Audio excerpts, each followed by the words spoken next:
ओम नमो भगवते वासुदेवाय। वैशंपायन जी ने कहा, जन्मेजय, पृथ्वी और काल के स्वकार्य साधन कर यथास्थान चले जाने के बाद देवताओं ने राजा भरत के कुल में अपने अपने अंशों से अवतार धारण किए।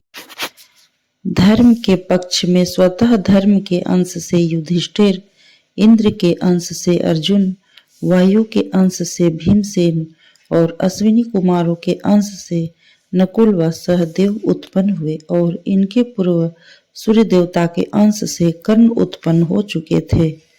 देव पुरोहित बृहस्पति द्रोण के रूप में और 8वां वसु भीष्म के रूप में ये दो पहले ही अवतरित हो चुके थे। यम के अंश से विदुर और अधर्म के अंश से दुर्योधन, सोम के अंश से अभिमन्यु, शुक्र के अंश से भूरिश्रवा और वरुणांश से सुरतायुध पृथ्वी पर उत्पन्न हुए। शंकर के अंश से अश्वत्थामा, मित्रांश से कनिक, कुबेरांश से धृतराष्ट्र और यक्षों तथा गंधर्वों के अंश से देवक, उग्रसेन आदि यादव धर्म के पक्ष में उत्पन्न हुए। सर्पांश से दुशासन अधर्म पक्ष में उत्पन्न हुए। इस प्रकार देवतादिकों के पृथ्वी पर अंश अवतार धारण कर लेने पर भगवान विष्णु के पक्ष में रहने वाले नारद जी उनके समीप गए। वे नारद उस समय प्रज्वलित अग्नि के तुल्य तेजस्वी व शांत ज्ञात होते थे। उनके नेत्र उदित होते हुए सूर्य की भांति लाल थे। उन्होंने बिखरी हुई बड़ी बड़ी जटाओं को समेटकर वाम भाग में कर लिया था। वे चंद्रमा के समान श्वेत वस्त्र धारण किए भस्म रमाए अपनी विशाल वीणा को अपनी काख में सखी की तरह दबाए हुए थे। काले मृगचर्म को ओढ़े, सुवर्ण के यज्ञोपवीत पहने, दंड कमंडल धारण किए साक्षात दूसरे इंद्र की भांति सुशोभित हो रहे थे। वे संसार में गुहा बातों को प्रकाशित करने वाले तथा विग्रह झगड़ा लगा देने में धूमकेतु ग्रह के सदृश थे। वे प्रधान ऋत्विजों के समान चारों वेदों का गान करने वाले, उद्गता और विग्रह में रुचि रखने वाले संगीत के ज्ञाता थे। उनके लिए दूसरों को लड़ा देना केवल खिलवाड़ था। वे ब्राह्मण और ब्रह्मा जी के पुत्र होकर भी दूसरे कली के तुल्य माने जाते थे। नारद जी देवलोक व गंधर्व लोक के प्रमुख उपदेशक थे।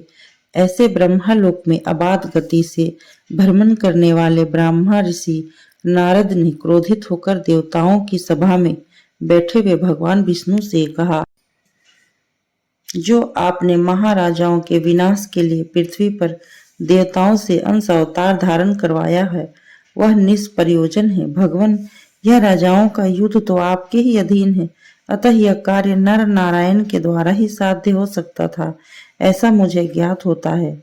देवाधिदेव, आप जैसे तत्वदर्शी जानकार के लिए पृथ्वी के भार हरण हेतु इस प्रकार का कार्य उचित नहीं है। यह नर नारायण विहीन कार्य है, क्योंकि आप जैसे अंतर्यामी के बिना यह सब निरर्थक है। चक्षुष्मानों के आप ही चक्षु, प्रभावशालियों में आप ही सराहनीय, योग करने वालों में श्रेष्ठ योगी और गति चाहने वालों की गति हैं। आप देवताओं के अंश अवतार ग्रहण कर लेने पर भी क्यों नहीं अपने अंश से उनकी सहायता करने के लिए अवतार ग्रहण कर रहे हैं। वे देवांश अवतार आप ही में मन लगाए आपकी आने की प्रतीक्षा कर रहे हैं। आपके वहां जाने पर ही वे सनाथ होंगे। एक कार्य करने के बाद दूसरा कार्य करने के लिए पृथ्वी में भ्रमण करेंगे। मैं तो यह शीघ्र देवसभा में चला आया, सो आपको प्रेरणा देने आ गया, इसलिए मेरे आने के कारण को सुनिए। जो तारकामय संग्राम में आपके द्वारा दैत्य मारे गए थे, वे मरकर पुनः पृथ्वी तल पर जन्म चुके हैं। अब उनकी गति को सुनिए। पूर्व काल में बसी हुई मथुरा नामक एक विख्यात पुरी है, जो यमुना नदी के किनारे पर विस्तार से जनपदों के सहित बसी हुई है। वहां पर पहले एक महाबलवान मधु नामक दानव रहता था, जो सभी मनुष्यों को कष्ट देता था। उसका वहां पर उसी के नाम से एक विशाल मधुवन नामक भयंकर वन था जो बड़े बड़े विशाल वृक्षों से व्याप्त था। उसी वन में वह मधु रहता था। उसको लवणासुर नामक पुत्र था जो महाबली और पराक्रमी होते हुए सभी प्राणियों को भय देने वाला था। उस लवणासुर ने अनेक वर्षों तक उस वन में क्रीड़ा की। उपरांत वह बल से मदोन्मत्त होकर देवताओं सहित लोगों को कष्ट देने लगा। उस समय युद्ध करने में योग्य अयोध्या में दशरथ पुत्र श्री राम स्थित थे। वे राक्षसों के भय को दूर कर धर्म के अनुसार राज्य का शासन करते थे। स्वयं अपने बल को प्रशंसा करने वाले दानव घनघोर वन में रहता हुआ श्री राम के पास अपना कटुभाषी दूत भेजकर कहलवाया कि मैं लवणासुर नामक तुम्हारा शत्रु तुम्हारे देश के समीप आ गया हूँ। तब ऐसे देश के समीप आए हुए शत्रु को राजा लोग नहीं छोड़ते, उसको मार डालते हैं। वर्त में स्थित राजा लोग प्रजा के हित की कामना से और अपने राज्य को बढ़ाने की इच्छा से शत्रु को जीत लेना उचित समझते हैं। राज्याभिषेक के जल से भीगे हुए केस वाले राजा को चाहिए कि वह पहले अपने इंद्रिय समूहों को जीते, क्योंकि इंद्रियों को जीत लेने पर तो संसार में उसके शत्रुओं पर उसकी विजय सुनिश्चित है। समय प्रकार के व्यवहार की कामना वाले को, उसमें भी विशेष कर राजाओं को नीति कर उपदेश देने वाले लोग ही गुरु हैं। जो राजा किसी व्यसन आदि में मोहित न होकर धर्म के अनुसार अपनी बुद्धि से काम लेता हुआ नीति को श्रेष्ठ समझता है, उसे देश की सीमा के पास उपस्थित शत्रुओं का भय नहीं होता। पारिह सभी लोग इंद्रिय रूप शत्रु के मनमानी बढ़ जाने पर सहज ही में वैसे ही नष्ट हो जाते हैं, जैसे कि शत्रुओं का प्रिय करने के मोह से राजा नष्ट हो जाते हैं। जो तुमने स्त्री के मोह में पड़कर रावण का वध कर डाला, उसे मैं उचित नहीं समझता हूँ। मैं उसे महान निंदित कर्म समझता हूँ। तुमने वनवास रूपी व्रत को धारण करते हुए भी व्रत का उल्लंघन कर रावण आदि राक्षसों को जो मारा है, वह सज्जनों के दृष्टि कौन से सर्वथा अनुचित है। तुम्हारे इस कार्य व्रत के उल्लंघन को देख अन्य भी व्रत का उल्लंघन करेंगे। इससे यह सिद्ध होता है कि तुम दुराचार के प्रचारक हो। तुमने तो पत्नी के मोह में पड़कर व्रतधारियों को दूषित कर दिया। वह रावण ही धन्य था जो युद्ध में ग्राम्य धर्म पर ही दृष्टि रखने वाले तुझ जैसे व्रतधारी के हाथ से एक स्त्री के कारण मारा गया। यदि तुमने संग्राम में अति अजितेंद्रिय दुर्बुद्धि रावण को मार डाला है और इससे तू अपने को सचमुच बलवान समझता है, तो आजा मेरे साथ युद्ध कर। इस प्रकार धर्मवादी दूत की बातों को सुनकर शांत मन वाले श्री राम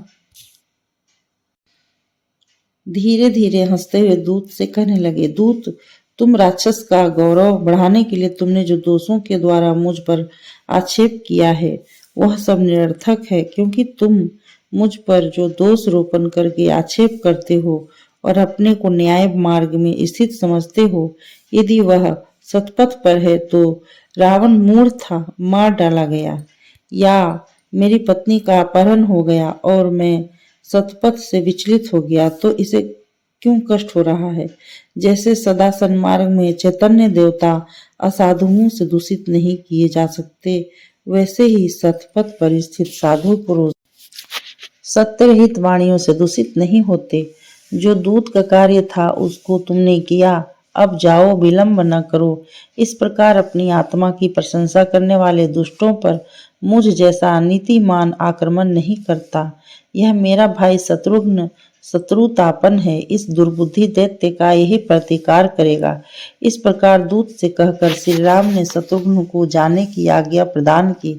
तब उन्हीं के साथ दूत चला गया।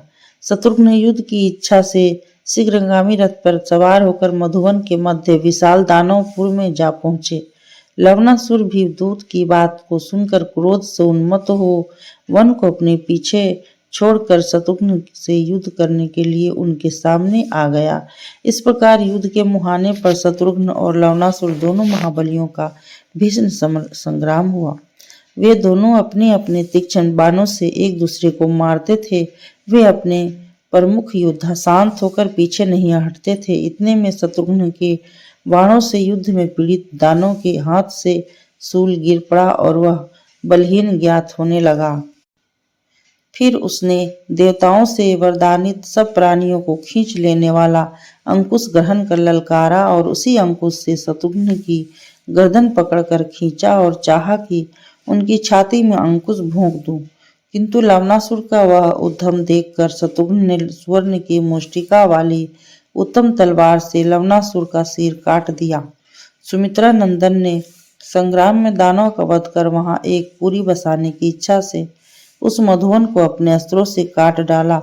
उन धर्म ज्ञाता शत्रुघ्न ने उस देश की राजधानी बनाने के लिए उस वन को काटकर चारों ओर से अति सुंदर नगरी का निर्माण करवाया। उस दैत्य को मारकर उस मधुवन के स्थान पर वह मथुरा नामक पुरी शत्रुघ्न के द्वारा पहले से बसाई गई।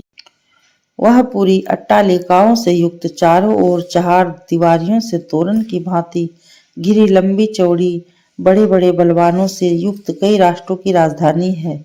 सुंदर बाग बगीचों तथा उपवनों से शोभायमान सुंदर सीमा के चिन्हों से प्रतिष्ठित ऊंचे ऊंचे भवनिक दीवार रूपी वस्त्र को पहनने वाली चारों ओर खाई रूप की करघनी को धारण करने वाली अट्टालिकाओं के चारों ओर लगे मोरेड़ों के बाजूबंद महलों में लगे कलश रूपी कुंडलों को धारण करने वाली सुसज्जित द्वार रूपी मुख से आंगन रूप अंतःकरण की हंसी से हंसने वाली वह नगरी है।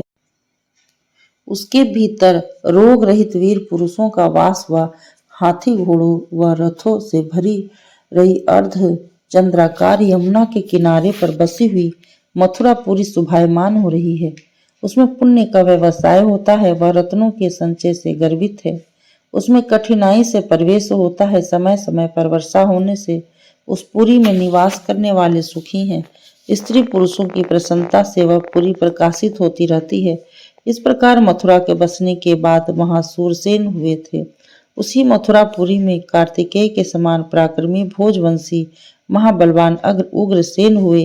तारका में संग्राम में जो आपके द्वारा महादैत्य काल नेमी मारा गया था, वही उग्रसेन का पुत्र होकर प्रकट हुआ है। वह बड़े बड़े नेत्रों वाला एवं भोजवंश को बढ़ाने वाला राजा कंस के नाम से विख्यात है। वह सिंह के तुल्य पराक्रमी और सत पथ का त्याग कर राक्षस वृत्ति को धारण करने वाला संपूर्ण प्राणियों को भय देता है। पृथ्वी के राजा लोग उसके भय से भयभीत रहते हैं। आपने दारुण स्वभाव से वह कुल अंतरात्मा वाला घमंड में भरकर प्रजा के रोंगटे खड़े कर देता है। वह राजाओं की न्याय धर्म नीति से विमुख है, अपने परिवार वालों को भी कष्ट देता रहता है। वह अपने राज्य का भी हित नहीं करता। वही आपसे युद्ध में पराजित काल नेमी मथुरा में कंस के रूप में हुआ है। वह कच्चे मांसों का भक्षण करने वाला आसुरी प्रवृत्ति से लोगों को कष्ट दे रहा है। जो अश्व की तरह विशेष पराक्रम करने वाला हयग्रीव था, वही केसी नामक अश्व के रूप में कंस का छोटा भाई बनकर जन्मा है। वह भी उसी के समान दुराचारी है। वह हिनहिनाने में बड़ा चतुर, बाधा रहित अकेला सिंह के समान वृंदावन में रहकर मनुष्यों का मांस खाता हुआ विचरण करता है। बलि का पुत्र अरिष्ट भयंकर वृषभ के रूप में उत्पन्न होकर इच्छानुसार रूप धारण कर गौओं पीड़ित करते हुए उनका शत्रु बन गया है। दीति का पुत्र रिष्ट और दैत्यों में बलिष्ठ था। वह इस समय हाथी का रूप धारण कर कंस का वाहन बना हुआ है। जो राक्षसों में घमंडी लंब नाम वाला दैत्य था, वह इस समय प्रलंबासुर नाम से भांडीर वन में आश्रय प्राप्त कर विचरण कर रहा है। खर नामक दैत्य इस समय धेनुकासुर नाम से जन्मा है। वह प्रजाओं को उजाड़ता हुआ घोर तालवन में चल रहा है। वाराह और किशोर नामक जो महाबली दानव थे, वे मथुरा में चाणूर और मुष्टिक नामक मल्ल को अखाड़े में मल्ल युद्ध कर रहे हैं। जो मय एवं तार नाम के यम की भांति जो दो दानव थे, वे प्रागज्योतिषपुर में भौमासुर और नरकासुर के नाम से उत्पन्न होकर आनंद कर रहे हैं। वे सभी दैत्य आपके द्वारा निहत हो राक्षसी शरीर को छोड़ मानव शरीर धारण कर पृथ्वी के मनुष्यों को कष्ट दे रहे हैं। आपकी कथा से द्वेष रखकर ही आपके भक्तों को मारते हैं। आप ही के प्रसाद से इन दानवों का विनाश हो सकता है। ये दानव अंबर में छिप जाने वाले केवल आप ही से भयभीत होता है, अन्य किसी से ये नहीं डरते। हरि, आपके ही द्वारा वध कर देने के कारण ये स्वर्ग में गए और फिर वहां से गिरकर पृथ्वी पर आ गए, अतः आप ही इनकी गति हैं। केशव, आपके जागृत होने से मनुष्य शरीरधारी पृथ्वी को व्यथित करने वाले दुराचारी राक्षस आहत होकर दुर्लभ स्वर्ग में जाएंगे। इसलिए आप शीघ्र ही पृथ्वी पर दानवों के विनाश के लिए अपनी आत्मा से दूसरी आत्मा का अंश अवतार लें। मैं पृथ्वी तल पर चल रहा हूँ। आपकी अव्यक्त मूर्ति उत्तम देवताओं से दृश्य अदृश्य दोनों है। उसमें दृश्य मूर्ति से आपके द्वारा पृथ्वी पर देवताओं की रचना की जाती है। विष्णु, आपके ही अवतार धारण करने से वह दुर्धर्ष कंस मारा जाएगा, तब वह कार्य सिद्ध होगा जिसके लिए पृथ्वी आपके पास आई थी। भारतवर्ष में वसुंधरा के इस महान कार्य को आप ही कर सकते हैं। आप ही सत्य पथ के प्रकाशक चक्षु हैं। संपूर्ण जगत आपकी ही आराधना में एकाग्रचित से तल्लीन है। इसलिए ऋषिकेश, आप अवतार ग्रहण कर दानवों का वध कीजिए। 55वां अध्याय। वैशंपायन जी ने कहा, जन्मेजय, नारद मुनि के वचनों को सुनकर भोग व मोक्ष के इच्छुक से पूज्य भगवान विष्णु ने हंसते हुए उनसे कहा, नारद, जो तुम तीनों लोगों का हित करने के लिए कह रहे हो, तुम्हारी वह उत्तम बात प्रवृत्ति के लिए प्रेरणा दत्त करने वाली है और तुम उसका श्रवण मेरे मुखारविंद से सुनो। जो दानव जिन जिन नामों से पृथ्वी पर उत्पन्न होकर कलह को बढ़ा रहे हैं, उन सबको मैं जानता हूँ। कंस नाम से उत्पन्न उग्रसेन के पुत्र तथा अश्व रूप में कलहकर्ता केसी को जानता हूँ। कुलव याप्य हाथी, मल्लचरानूर, मुष्टिक और अरिष्ट जिसने बेफासुर का रूप धारण किया है, उसे भी मैं जानता हूँ। खर जो प्रलंबासुर बनकर उत्पन्न हुआ है, बलि की पुत्री जो पुतना बनी है, उन सभी को मैं जानता हूँ। जो यमुना के कुंड में गरुड़ के भय से कालिया नाग छिपा है, उसको भी मैं भली भांति जानता हूँ। जो राजाओं के सिर पर जरासंध चढ़ा हुआ है, उसे और परगज्योतिषीपुर में जो भौमासुर नरकासुर दुराचार कर रहे हैं, उन्हें भी मैं जानता हूँ। जो पृथ्वी पर मनुष्य बनकर सोनितपुर में छिपा हुआ महातेजस्वी हजार बाहुओं के घमंड में चूर देवताओं से भी दुर्जय वानासुर है, उसे भी मैं भली भांति परिचित हूँ। इस पृथ्वी के ऊपर जो भारतीय सेना का महान भार बढ़ा हुआ है, उसे उतारने का कार्य मुझे ही करना है। जिस प्रकार पृथ्वी पर ये दैत्य नष्ट होंगे और इनका जैसा स्वर्ग में सत्कार होगा, वह सब मैं विचार कर चुका हूँ। मरने के बाद इनका फिर मानव शरीर धारण करना नहीं होगा। मैं पृथ्वी पर मनुष्य के रूप में अवतरित होकर स्वयं उद्योग करूंगा और दूसरों से भी उद्योग करवाऊंगा। कंस आदि राक्षसों दुराचारी राजाओं का जिस जिस प्रकार से वध हो सकेगा, उस प्रकार से वध करूंगा और कराऊंगा, जिससे कि वह समाप्त हो जाए। मैं अपनी योग माया के द्वारा उनकी गतियों में छिपे रूप से प्रवेश कर इन श्रेष्ठ देवताओं को सुखी करने के लिए युद्ध में उनका वध करूंगा। नारद, संसार के कल्याण के लिए जो देवता ऋषि और गंधर्व आदि अपना अंशावतार धारण कर चुके हैं, वह मेरी आज्ञा से ही हुआ है, क्योंकि ऐसा मैंने पहले से ही निश्चय कर लिया था। ब्रह्मा जी अब मेरे लिए निवास स्थान बतावें। ब्राह्मण अब स्वयं ब्रह्मा जी निश्चय करें कि मैं किस देश में प्रकट होकर उन सब असुरों का समर भूमि में वध करूं। ब्रह्मा जी ने कहा, हरि, मेरे द्वारा निश्चित उपाय भूत स्थानों को सुनिए। आपको पृथ्वी के ऊपर जो जन्म देने वाला माता पिता होंगे, जहाँ कुल को बढ़ाने वाले आप उत्पन्न होकर यादवों के बहुत बड़े वंश को धारण करेंगे। समस्त असुरों का उन्मूलन कर उन्हें अपने वश में कर अपना यश फैलावेंगे। जहाँ आप मनुष्यों के धर्म की मर्यादा को स्थापित करेंगे, वह सब हमसे श्रवण करें। हरि, पूर्व समय की बात है, एक बार कश्यप जी वरुण के महान का यज्ञ में गए और उनसे कुछ दुधारू गवें मांग लाए, जो अपने दूध आदि के द्वारा यज्ञ कर्म में अति उपयोगिनी थी। अदिति और सुरभि नाम वाली कश्यप की 2 धर्म पत्नियां थीं। जब कश्यप जी ने उन गायों को वरुण के यहाँ लौटाने लगे तो उन दोनों स्त्रियों ने उन्हें रोक दिया। जब वरुण को यह ज्ञात हुआ कि स्त्री के मोह में पढ़कर गुरु कश्यप ने गौ रोक ली, तब वरुण ने मेरे पास आकर प्रणाम करते हुए कहा, भगवान, हमारी श्रेष्ठ गौओं का गुरु कश्यप ने हरण कर लिया है। जब गौ से यज्ञादि कार्य समाप्त हो गया तो भी वे कश्यप जी अदिति और सुरभि के कहने में आकर गौओं को लौटाना नहीं चाहते। वे कभी नष्ट न होने वाली दिव्य कामधेनु हमारी गवें अपने तेज से सुरक्षित होकर समुद्रों के किनारों पर चरती थी।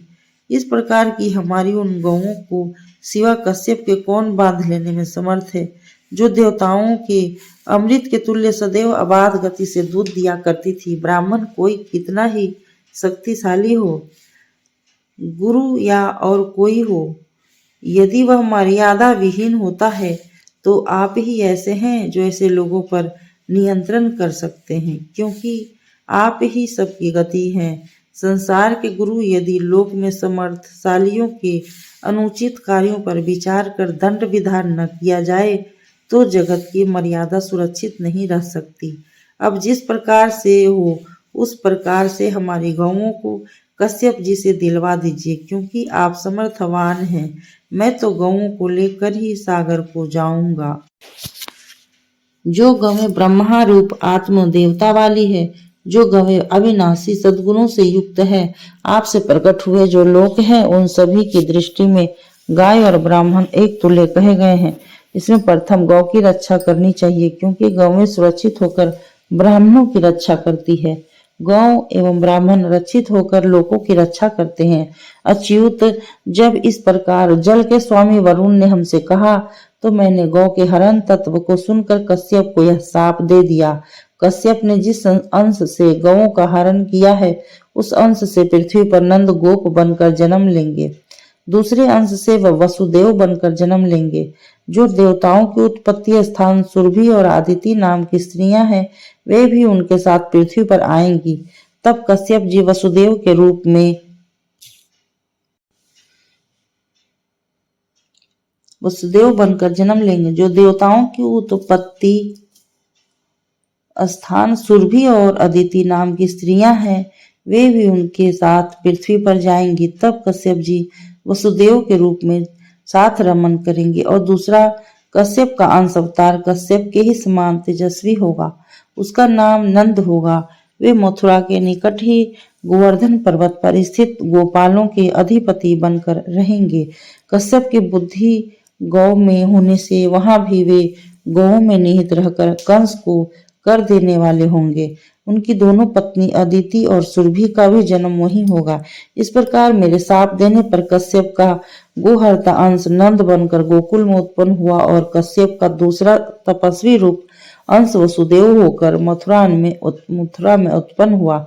उनकी दो पत्नियां अदिति देवकी हुई और सुरभि रोहिणी बनी। तुम देवकी से उत्पन्न होकर छल से गोपाल बनकर गौओं को चराते हुए असुरों को मारो और महाबाहो, जिस प्रकार छल कर बलि दैत्य से वामन बनकर तीनों लोक ले लिए, उसी प्रकार इन दैत्यों को भी योग माया से अपने को छिपाकर अवतार लीजिए और दैत्यों का संहार कर जगत का कल्याण कीजिए। वहां आपकी जय हो, जय हो इत्यात्मक आशीर्वाद वचनों से देवता लोग आपकी स्तुति कर उत्साहित करेंगे। आप धरती पर स्वयं अपने आप को अवतरित कर दो गर्भों के रूप में प्रकट होकर देवकी और रोहिणी को प्रसन्न कीजिए। वहां गोकुल में गोप की हजारों कन्याएं हैं। आप उनके साथ रमन करते हुए पृथ्वी पर विचरण कीजिए। गौओं को चराने के लिए वनों में आते जाते समय वनमाला पहने जब स्त्रियां आपको देखेंगी तो अपने को धन्य मानेंगी। विष्णु, जिस समय आप कमल और पलाश के समान सुंदर नेत्रों वाले गोपालों की बस्ती में जाएंगे, उस समय गोपाल लोग आपको समझने में बालकों की भांति अबोध हो जाएंगे। पुंडरीकाक्ष, जो आपके भक्त हैं, वे आपके चित्त के अनुकूल गौओं को चराने के लिए गोप बालक होकर आपकी सहायता करेंगे। वन में गौओं को चराते समय, गोष्ठों में दौड़ते समय, यमुना में स्नान करते समय आपको देखकर आनंद को प्राप्त होंगे। वसुदेव का जीवन तब सफल हो जाएगा जब आपको पुत्र कहकर पुकारेंगे। कश्यप को छोड़कर आप किसके पुत्र हो सकते हैं? अदिति को छोड़कर आपको अपने गर्भ में धारण करने के लिए दूसरी कौन स्त्री समर्थ है? अतः आप योग के द्वारा विजय के लिए अदिति के गर्भ में पधारिए। अब हम लोग भी अपने अपने स्थान को जा रहे हैं। वैशंपायन जी ने कहा, जन्मेजय, ऐसा सुनकर भगवान विष्णु ने देवताओं को स्वर्ग में जाने की आज्ञा प्रदान की और स्वयं क्षीर सागर से उत्तर दिशा में स्थित अपने निवास स्थान को चले गए। वहां मेरु पर्वत में पार्वती नाम की बड़ी दुर्गम गुफा है। उसमें जाकर अपने सनातन शरीर को छोड़कर उन उदार बुद्धि भगवान विष्णु ने अपनी आत्मा को वसुदेव के गृह में अवतीर्ण होने के कार्य में लगा दिया। ओम नमो भगवते वासुदेवाय।